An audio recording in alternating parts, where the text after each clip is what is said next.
가시체를 빗발질하기가라는 말씀이었습니다. 지난주일 말씀을 통해서 우리도 하나님의 거부할 수 없는 은혜의 비를 좀 흠뻑 맞아보자고, 또 바울처럼 하나님의 절대 주권이 우리를 다시 새롭게 빚으시는 시간을 가져보자고 했습니다. 언제까지 예수님 애면하지 말고, 언제까지 예수님께 나의 삶을 내어드리지 않고 이 세상의 것들 부여잡고 절대 놓지 않으려고 안간힘 쓰면서 가시체에 뒷발질하며 살아가지 말 것을 우리는 결단했습니다. 사도행전 26장 14절 하반절 함께 암송하시겠습니다.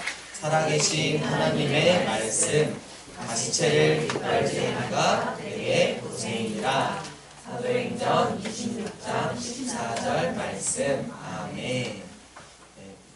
교훈줄이 짧으면 우리에게 참 은혜가 많이 되는 것 같습니다. 부활하신 예수님을 만난 바울은 하나님의 절대적인 주권적 은혜 안에서 그의 태도와 그의 성품이 변했고, 특별히 하나님과 교회와 믿지 않는 세상에 대해서 크게 변했습니다. 첫 번째로 바울은 하나님에 대해서 새로운 경외심을 갖게 되었습니다. 다메섹에 아나니아라고 하는 주님의 제자가 있었습니다. 주님께서 환상 중에 아나니아를 불러 말씀하셨습니다. 아나니아야, 일어나 직가라 하는 거리로 가서 유다의 집에서 있는 다섯 사람 바울이라 하는 사람을 찾으라. 그가 기도하는 중이라. 사도 바울이 그냥 막 누워서 이렇게 낙심하고 있는 게 아니라 눈이 먼 상태에서 기도하고 있다라고 주님이 말씀하시는 것입니다. 아나니아는 그 새로운 회심자인 바울에게 가서 사역하라는 명령을 받으면서 그가 지금 기도하고 있다는 말을 듣습니다. 바울은 다메섹 도상에서 부활하신 주님을 만난 지 3일이 흘렀는데요. 그동안 그는 먹지도 마시지도 않았다고 성경은 기록하고 있습니다.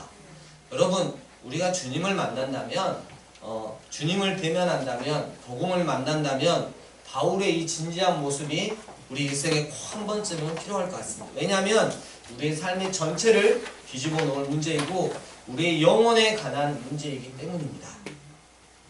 그 3일 동안 금식하면서 바울은 뭐라고 기도했을까요?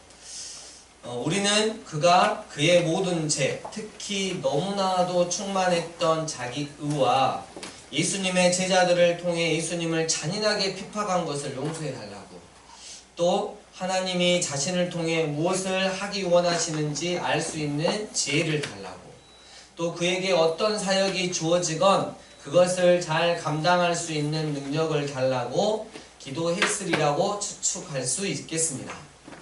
아무튼 이제 바울은 예수님과 그분의 십자가를 통해 하나님과 화목하게 되었고, 성령 하나님이 그가 하나님 아버지의 자녀라는 것을 증거하심에 따라 하나님 아버지께 직접 나아갈 수 있게 되었습니다. 주의 제자들을 위협하고 살해해야 할 기세를 토하던 그 똑같은 입, 즉 바울의 입이 이제는 하나님에 대한 찬양과 기도를 쏟아놓고 있었던 것입니다. 바울은 진정한 회개를 통해 감히 자신이 하나님을 아빠 아버지라 부를 수 있음에 한없는 감사를, 그리고 하나님의 주권적 은혜에 감동하고 감격하여 더욱더 하나님 아버지를 공경하고 사랑하기 위해 자신의 삶 전부를 드리기로 기도했을 것입니다. 사도 바울은 출신도 좋았고요, 학벌도 너무너무 좋았고, 직위도 좋았고, 아주 세상에서는 아주 초인류적인 최고의 그런 성공의 길이 보장되어 있었던 바울이었습니다. 그러니까 자기 삶을 드리기로, 이렇게 주님께 드리기로 결단하는 것은 어쩌면 거의 진짜 그 죽음과 같은 그런 결단이었을 것 같습니다. 바울은 하나님에 대해 새로운 경외심을 갖게 되었고, 또 두 번째로 교회와 새로운 관계를 맺게 되었습니다. 사람이 변하면 교회와 새로운 관계를 맺게 되는 거죠. 그 관계를 맺게 하는데 결정적인 역할을 한 사람이 바로 아나니아였습니다. 영국의 위클럼 바클레이 목사는 아나니아를 기독교 교회에 잊혀진 영웅들 중 하나라고 불렀습니다. 그러나 처음에 바울에게 사역하라는 명령을 주님께 받았을 때 아나니아는 주님께 이의를 제기했습니다. 아나니아는 바울에게 다가가서 양육 사역해야 하는 그 어떤 것도 매우 꺼렸습니다. 그러한 망설임은 우리가 잘 알다시피 충분히 이해할 수 있습니다. 바울에게 가는 것은 마치 자신을 경찰에게 넘겨주는 것과 다를 바 없었을 것입니다. 그것은 자살 행위가 될 것이었습니다. 왜냐하면 그는 바울이 예루살렘에서 예수님의 제자들에게 적지 않은 해를 끼쳤다는 말을 여러 사람에게서 들었기 때문입니다. 아나니아는 또한 바울이 모든 믿는 자들을 결박할 권한을 대제사장에게서 받아가지고 다메섹에 왔다는 것도 알고 있었습니다. 그러나 예수님은 가라는 명령을 반복하셨으며 바울은 이방인과 임금들과 이스라엘 자손들 앞에서 그분의 이름을 가지고 가기 위해 그분이 택한 그릇이라는 말씀을 덧붙이셨습니다. 사도행전 9장 15, 16절 주께서 이르시되 가라 이 사람은 내 이름을 이방인과 임금들과 이스라엘 자손들에게 전하기 위하여 택한 나의 그릇이라 내가 그가 내 이름을 위하여 얼마나 고난을 받아야 할 것을 내가 그에게 보이리라 하시니. 그래서 아나니아는 주님의 명령에 순종하여 직가라는 곳으로 갔습니다. 그 길은 여전히 다메섹을 동서로 가르지르는 주요 도로이며 유다의 집 실로 바울이 있는 바로 그 방으로 통하는 길이었습니다. 그 방에서 아나니아는 바울에게 손을 얹었습니다. 그리고 바울의 눈먼 것을 고쳐달라고 또 그가 주의 사명을 감당할 능력을 받도록 성령 충만하게 해달라고 간절히 기도했습니다. 여기서 궁금한 거, 그냥 기도만 해도 되었을 텐데 바울이 너무나 꺼림칙한 사람이었고 예수 믿는 자들을 그렇게 핍박했던 사람인 관계로 그냥 기도만 하고 나왔어도 됐는데 왜 아나니아는 바울에게 손을 얹었을까요? 바울에게 전해지는, 지금 눈먼 상태에 있는 바울에게 전해지는 아나니아의 이 손의 감촉, 그것은 눈먼 사람 바울에 대한 사랑의, 진심 어린 사랑의 동작이 아니었나 하고 저는 생각해 봅니다. 바울, 그 영혼을 향해 주님의 마음으로 교회의 대적자에게 손을 내밀어 그를 감싸 안아줬던 아나니아, 정말 감동입니다. 또 아나니아는 그를 형제 바울아 혹은 바울 나의 형제여 라고 불렀습니다. 바울이 회심한 후에 그리스도인의 입을 통해 들은 첫 마디는 야 니까지 이제 뭐 예수님을 믿는다고? 웃기는 소리 하지마, 그게 아니고 나의 형제여 라는 말이었습니다. 바울에게, 눈먼 바울에게 이 말이 어떻게 들렸을까요? 교회의 철천지 원수였던 자신을 형제로서 환영한다고? 나 같은 자를 교회 가족 구성원으로 받아들여 준다고? 그렇습니다. 바로 그랬습니다. 아나니아는 바울에게 다메섹 도상에서 그에게 나타났던 예수님이 어떻게 해서 그의 시력을 다시 회복시키시고 성령 충만하게 하시기 위해 자신을 그에게 보내셨는가를 설명했습니다. 아나니아가 설명을 마치자마자 즉시 바울의 눈에서 비늘 같은 것이 벗어져 다시 보게 되었습니다. 그리고 나서 그는 세례를 받았습니다. 아마도 아나니아로부터 받았을 것입니다. 아나니아는 그렇게 함으로써 바울을 눈에 보이게 이제 공개적으로 교회 공동체의 일원으로 받아들이도록 했습니다. 이제 바울은 아나니아가 함께 있는 교회 공동체를 통해 음식을 받아먹고 강건하여졌습니다. 셋째로 바울은 예수님을 믿지 않는 세상에 대해서 변했습니다. 복음에 예수님의 돌직구 복음을 알렸던 것입니다. 바울은 이렇게 세례를 받은 후에 최대 길게는 3년 동안 아마 아라비아 광야로 내려가서 갈라디아서 1장을 보면 거기서 있다가 옵니다. 아라비아 광야는 시내산에 있었던 곳이에요. 그래서 아마 광야 신학생이 되어서 하나님 앞에 교육을 받은 것 같습니다. 구약의 모든 것들이 예수님을 향하고 있었던 것임을 깨달아 알았던 것이죠. 그리고 돌아왔어요. 바울은 이제 각 회당에서 예수님은 하나님의 아들이심을 담대하게 전파하기 시작했습니다. 실제로 그의 설교를 들은 사람들은 완전히 놀라 이 사람은 예루살렘에서 모든 믿는 자들을 멸하려 하던, 그리고 그들을 결박하여 대제사장에게 끌어가기 위해 다메섹으로 온 그 사람이 아닌가고 서로 물었습니다. 바로 이때 아나니아가 한 번 더 나서서 바울에게 힘을 실어주었고 그들을 안심시켰을 것입니다. 이에 바울은 힘을 더 얻어 예수님이 그리스도이심을, 구원자이심을 증명하며 다메섹에 사는 유대인들을 당혹하게 할 정도에 이르기까지 십자가 완전한 복음, 예수 그리스도를 그들에게 정확하게 선포하였던 것입니다. 이제 26절 위로의 아들로 불리어졌던 바나바 이야기로 넘어갑시다. 바울이 예루살렘에서 경험한 것은 그가 다메섹에서 경험한 것과 유사했습니다. 그는 그 수도 예루살렘에 이르러 예수님의 제자들을 사귀고자 했습니다. 예수님께서 이 땅 가운데 거하시면서 말씀하셨던 복음, 행하셨던 능력들을 예수님의 제자들을 통해 직접 듣고 알고 싶었기 때문입니다. 그러나 제자들은 의심과 두려움에 가득 차 있었습니다. 26절 다 두려워하여 그의 제자됨을 믿지 아니하니. 하지만 이번에는 바나바가 구하러 왔습니다.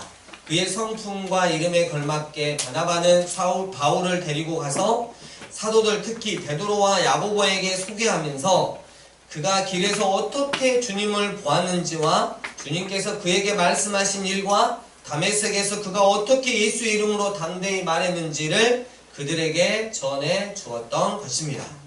이처럼 바나바가 추천한 결과 바울은 그리스도인 형제로 받아들여졌습니다. 바울은 예루살렘에서 15일 동안 머물면서 베드로와 야고보에게 예수님에 대한 모든 일을 듣게 됩니다. 예수 그리스도의 십자가, 예수 그리스도의 부활, 그리고 예수 그리스도의 승천.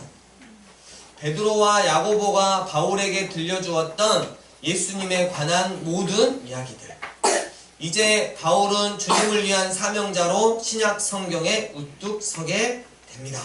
그래서 이런 결단을 하는 거죠. 사도행전 20장 24절 나의 달려갈 길과 주 예수께 받은 사명 곧 하나님의 은혜의 복음을 증언하는 일을 마치려 하면은 내 생명조차 조금도 귀한 것으로 여기지 아니하노라.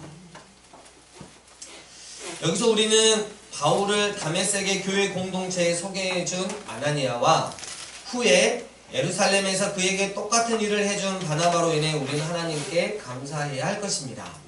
그들이 없었더라면, 그리고 그들이 바울로 하여금 교회로 환영받게끔 해주지 않았더라면 교회 역사는 아마도 크게 달라졌을 것입니다. 교회 공동체의 딱 하나의 자격은 언제나 변함없이 주님께 대한 참된 회심입니다. 이 말은 교회는 언제나 무슨 이유에든 상관없이 회개하고 주님께 돌아오는 자는 그 누구든 환영해야 한다는 말입니다.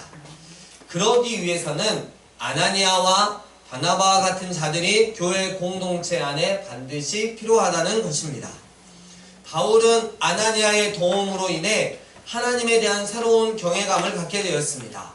교회에서는 가족관계가 되었습니다. 세상에 대해서는 부활하신 예수님의 증인으로서 새로운 사명을 지니고 있다는 것을 깨달았습니다.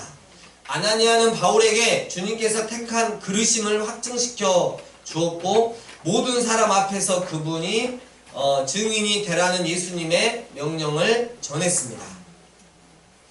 바울은 최대 3년 동안 아라비아에서 자신의 사상과 삶을 부활하신 예수님을 중심으로 재구성하였던 것을 예수님과 늘 함께 지냈던 제자들을 통해 최종적으로 확증하기 위해, 그리고 바울 자신도 예수님의 사도로 부르심을 받았다는 것을 다른 제자들에게도 알리기 위해 예루살렘으로 갔을 때도 바나바의 절대적인 도움을 받았습니다.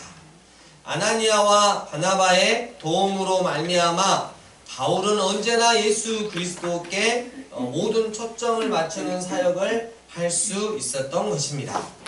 오직 성령 충만함 안에서 사역할 수 있었습니다. 용감하게, 담대하게 복음이신 예수님을 선포할 수 있었습니다.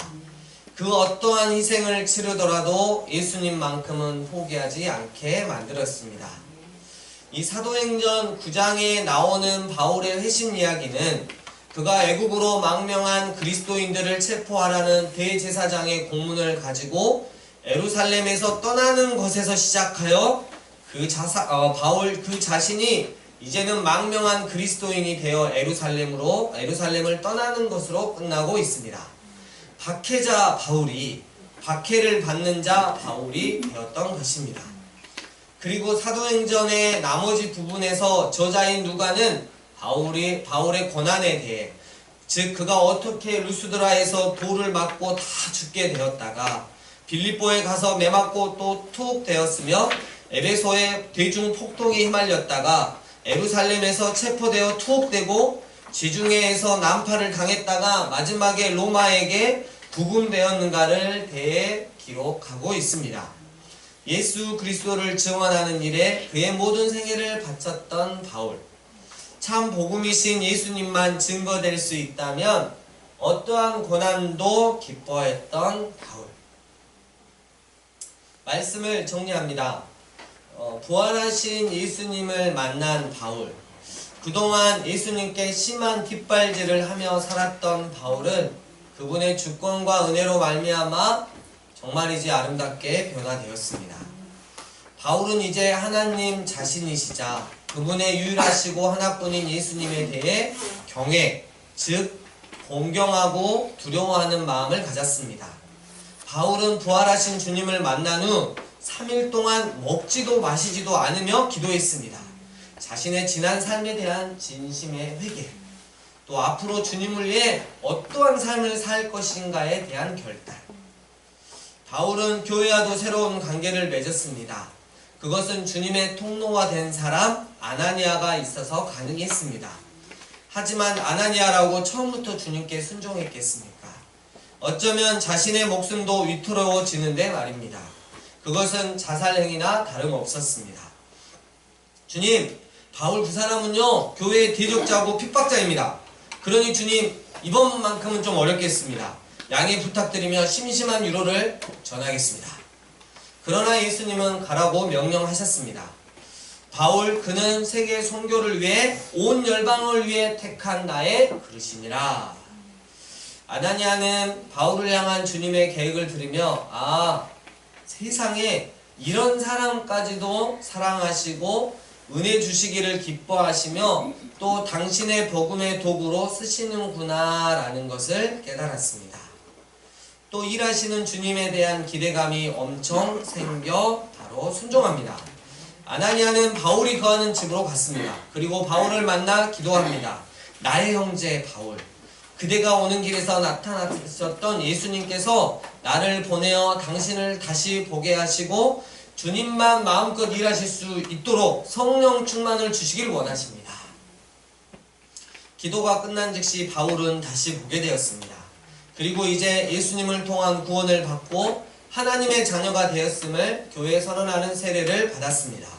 그 후 바울은 아라비아 광야로 내려갔습니다. 아마도 모세가 살아계신 하나님의 말씀을 받았던, 엘리야가 다시 한번 소명을 받았던 시내산으로 가지 않았을까 생각됩니다.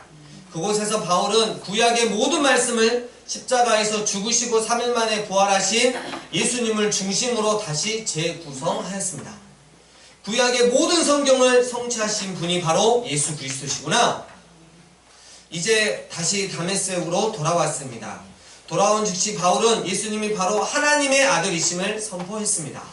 교회를 그렇게 심하게 핍박했던 입에서 그런 말이 나오니 사람들이 너무 황당해 하였습니다.